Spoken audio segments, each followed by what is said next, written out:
শুভ সকাল বন্ধুরা, শুভ সকালের অনেক অনেক শুভেচ্ছা। আজকের দিনটা অনেকগুলো কারণের জন্য স্পেশাল। প্রথমতই বলবো আমাদের সবার নেতা নেতাজি সুভাষচন্দ্র বোসের জন্মদিন। 1897 সালে 23শে জানুয়ারিতে সুভাষচন্দ্র বোস জন্মগ্রহণ করেছিলেন। আর তাছাড়াও আজকে রয়েছে সরস্বতী পুজো, বাঙালিদের ভ্যালেন্টাইন্স ডে। তো বিভিন্ন কারণের জন্য আজকের দিনটা স্পেশাল। সকাল সকাল দিনটা শুরু করে দিলাম এক কাপ চা দিয়ে। চা বানাতে স্টার্ট করলাম। নিশ্চয়ই তোমাদেরও অনেক রকমের অনেক প্ল্যান রয়েছে আজকের দিন ঘিরে। আমাদের মানে শ্বশুর বাড়ির ওখানে আমাদের এক পাড়ায়, বান্ধবীর পাড়ায় বলতে গেলে সরস্বতী পুজো হচ্ছে, আর টুকটাক সবাই কম বেশি বলে, তো সেখানেই যাব। তার জন্য এখন চাটা খেয়ে নি ফার্স্টে, তারপরে আরো কি কি করি না করি দিনটা তোমাদের সাথে একটা ছোট্ট ব্লগের মাধ্যমে শেয়ার করব। ভালো লাগলে অবশ্যই লাইক কমেন্ট শেয়ার করে একটা সাবস্ক্রাইব করে দেবেন।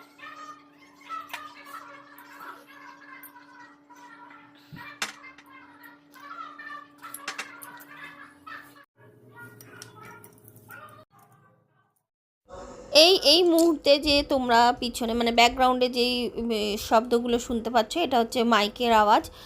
আর এই পাড়ার মোড়ে মাথায় বা ক্লাবে ক্লাবে হয়, তোমরা জানো সবাই যে এই সময় 23শে জানুয়ারি উপলক্ষে নেতাজি সুভাষচন্দ্র বসুর ব্যাপারে বিভিন্ন ধরনের বক্তব্য একজনের পর একজন করে যাচ্ছেন। তো তারাই এরকম বক্তব্য রাখছিলেন, তো শুনতে পাচ্ছিলাম আমি বসে বসে চা খেতে খেতে, সেটাও অবশ্যই শুনছিলাম। মানে আওয়াজটা পরিষ্কারই আসছিল আমাদের বাড়ি অবধি। তো যাই হোক, আমার ব্রাশ করা অলমোস্ট ডান। এবার আমি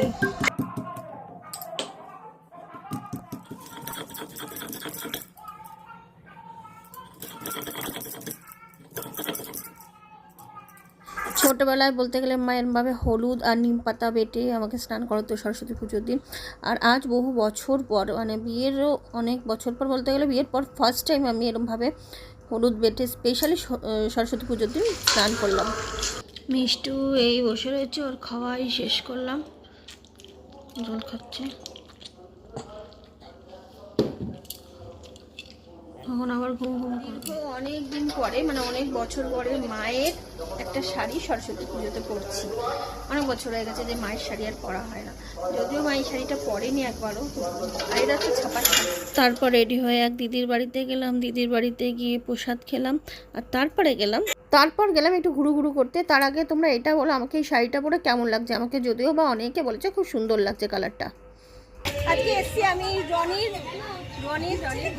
পুজোতে, রনির সরস্বতী পুজোতে, রনির উদ্যোগে যে সরস্বতী পুজো হচ্ছে আমার শ্বশুর বাড়ির পাড়ায়। এই ঠাকুরটা ঢুকে রেখেছে, ঠাকুরের মুখটা একটু দেখাও।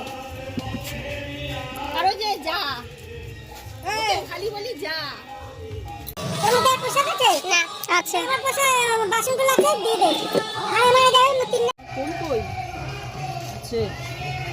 আমি ফোনের টেনশনে আমি হার্ট ফিল করবো, হতাশ হয়ে গেছে ফোন নিয়ে আমার।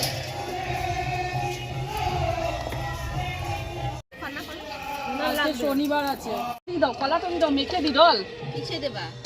ওই রনিদি দাঁড়াও দাঁড়াও দাঁড়াও, একটা কথা।